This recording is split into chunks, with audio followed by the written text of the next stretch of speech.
The structures are still standing, but we can just see people coming out of their houses. This gentleman's walking back into his home right now, and a lot of them just have a sense of bewilderment on their face, just really trying to take in the scene. As I said, the difference between night and day this morning, you can really see the true extent of a lot of the damage. Search efforts intensified today after a neighbor found the SUV Roach was driving when he disappeared.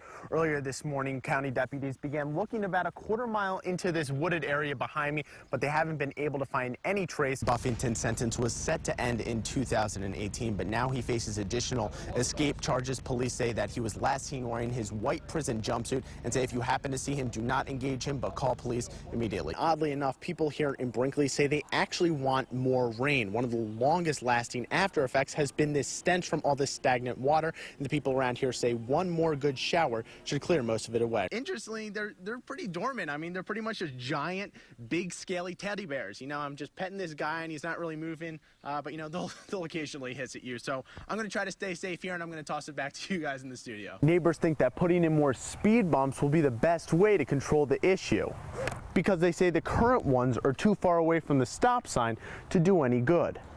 And according to the people that live around here, it's not like this is just something that's been going on for the last few weeks. Donna says people have been dumping their trash here for the last 13 years. And if you look at the ground, you can even see debris from where the water rose to yesterday, which is already a good 50 yards from where it's supposed to be.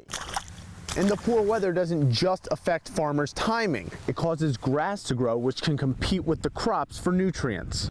When you used to recycle before, you had to sort your plastics, your papers, your glass materials into separate bins, or you could face the possibility of a fine. There were people having problems yesterday. Man, were the folks in Greenbrier glad to see the sun Thursday. Oh yeah. It was because of its absence they were stuck knee-deep in high water yesterday. It was hard, steady, and fast. It's coming from all directions. Whenever it rains in a small town, it pours, and right on over into the middle of Highway 65, giving Debbie Hancock a front row view. There was a lot of cars that were coming off of the highway and pulling onto the parking lot here, trying to just get off of the highway. She owns a dry cleaning shop right where the rain settles, and boy, did it cause some issues. Our dumpster? Our dumpster.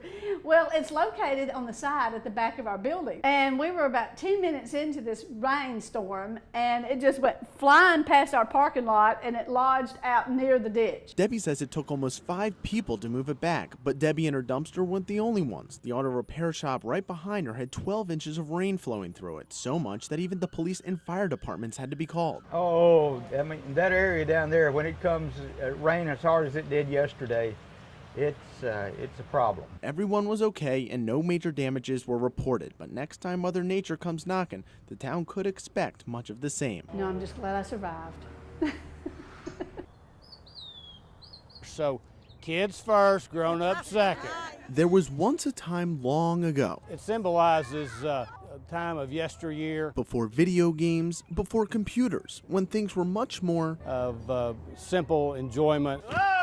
simple and fun, wasn't measured in levels completed. The whole kid issue comes back out. Like, you want to be that kid again, and you want your kids to have the same experiences. But in number of times slid. It's fun. How fun?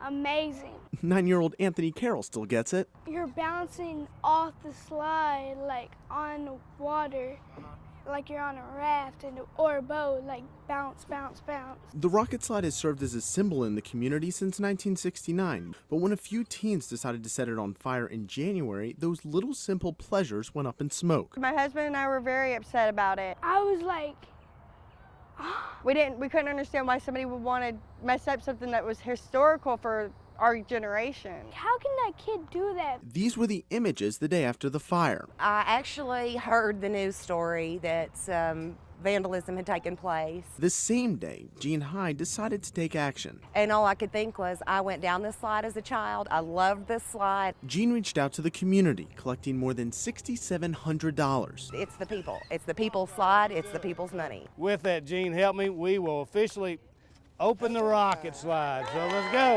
All going to rebuild a pinnacle of simple pleasures. It feels like memories coming back from the first time I saw it.